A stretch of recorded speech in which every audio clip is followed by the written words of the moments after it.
I'm about to go interview Mrs. Hand and Mr. Winkle. It's hard to think about a community growing the way that Cedar Falls is growing and not allowing us the space that would be necessary to grow as a school, but also just the resources, technology, infrastructure, all of those things that come with building a new building. So it's kind of an exciting opportunity for our community. Well, they have had a lot of plans for the building for years, and we're definitely going to build someday. We have a local option sales tax, and when I first came here more than 10 years ago, I think the plan actually was for the high school to do a lot of remodeling. You know, I happen to teach in the science department, and we are in a situation currently where multiple periods of the day we share rooms. So lab-based classes that have to be taught in non-lab rooms, so then we switch and have to adjust, you know, related to the courses that we teach. If you just do a remodel, eventually down the line you're going to need something else. Plus there's lots of drawbacks to our campuses. We have it right now. So you have an older building, climate control becomes very difficult, obviously. Parts of the building that are air conditioned, parts that are not, heating and cooling issues in general. And then I would say logistics, just the way that the building is set up. We're locked into a residential area where it's very hard for people to get all the parking and other facility upgrades that we need. My opinion is it's kind of now or never. I think that we just need to move forward, or we're really going to be in a tough situation for our future.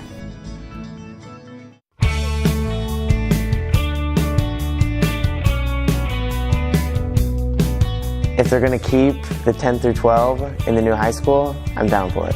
This one's kind of old, like, I don't know. Like, if they're going to remodel, they might as well just rebuild. It's a bit outdated, just a bit outdated. And yeah, the parking's a bit bad. There's no pool or anything. Like, I feel like that would help a little bit, like for swimming and stuff. Better, like, air conditioning and heating done into it, and just, like, more, not, like, all thrown together, like, over time, like a solid first build thing.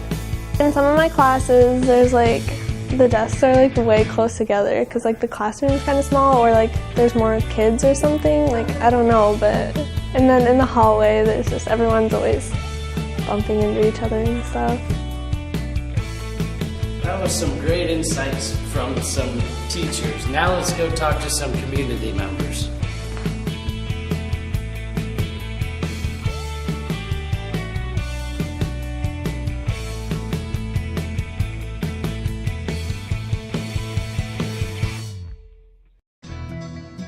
I think that any more high schools are viewed as almost an economic development tool for the communities, Austin, and I think that in the current configuration with the high school and the state of the facilities, I think it's imperative that if the university's going, if the school district is going to move forward and the community is going to move forward, we have to have a new high school. From what I do know is that by working at a university, Cedar Falls has a plethora, a wide variety of class choices. And so with that, they don't have enough classroom space currently to teach all of those classes. I'm certainly not against it, but I would like to see us do a little bit of a crawl, walk, and trot before we go right into a sprint with a new school. If you take a look at successful communities across the state right now, most of them have new or brand new high schools. They've thought this out as part of their long-range plan, and I think in order to be competitive, I think you need to send a statement to the rest of the city and the rest of the state that this is something that we need to do for the city and the school system. If you look at a lot of the other schools that Cedar Falls is in, for instance, just within our conference or our class that we are, you walk into these buildings, they're on big campuses, they have beautiful facilities, and I don't mean just a gym, because a lot of people are always like, oh, we're just doing it for the athletic part of it. The music wings are beautiful in those schools, the technology wings, and with technology surging forward, with an older school like that, it's hard. You spend more money investing to try to get it up to date than you would if you were just built into the newer school. Well, I think one of the biggest issues is that it's landlocked, and there's no room to expand. There's no room to do some of the things that we need to do as a school district in order to make this a 21st or even a 22nd learning environment for our students. And so I think to add on or to enhance the facility in its current state is probably not the wisest use of resources. I think we need to take this as an opportunity to take a look at what other options exist across the community and build a new facility that will last for the next 50 to 75 years.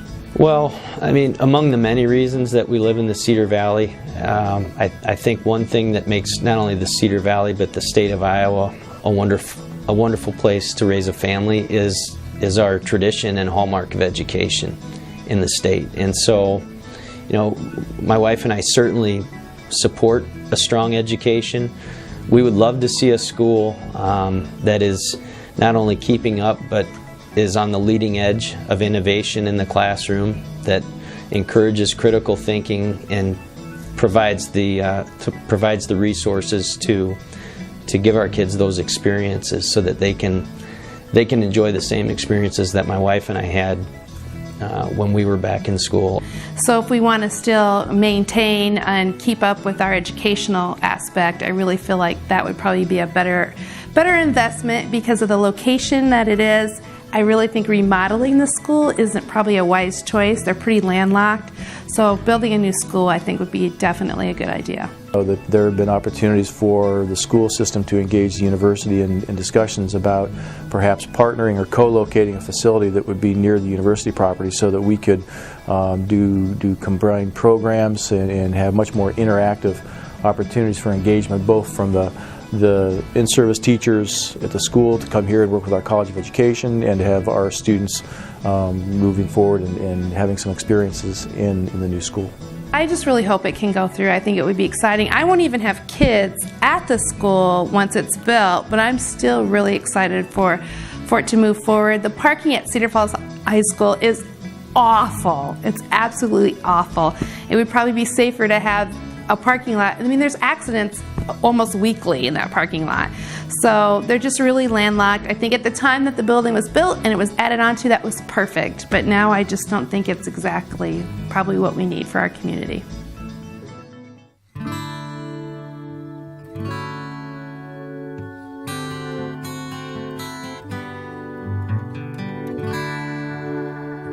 I personally feel like we have a responsibility to our community and our kids to give them the best possible education. You know, I'm married, I don't have kids, but I still live in this community. I want it to be the best possible community that we can have, and it starts with education. That leads to community vitality in so many different ways. I would like to entertain the possibility of a new high school, but I'm not 100% for or against at this time. I feel like I have a responsibility to contribute to my community, and that means paying taxes for what we want in return. You know, I want the police department and the fire department to show up, so I'm willing to pay taxes for that. I want to have a strong community, and that starts with education, so I'm willing to pay for that too. Yes, I have no children. However, I would be interested in knowing how it would affect the tax bill, because I do own property in Cedar Falls. I am concerned that students get the best education possible, and I think it's extremely important to weigh that as the most important factor. I'm just really excited to see how things go and see the community support behind it, and I hope that Cedar Falls will support it.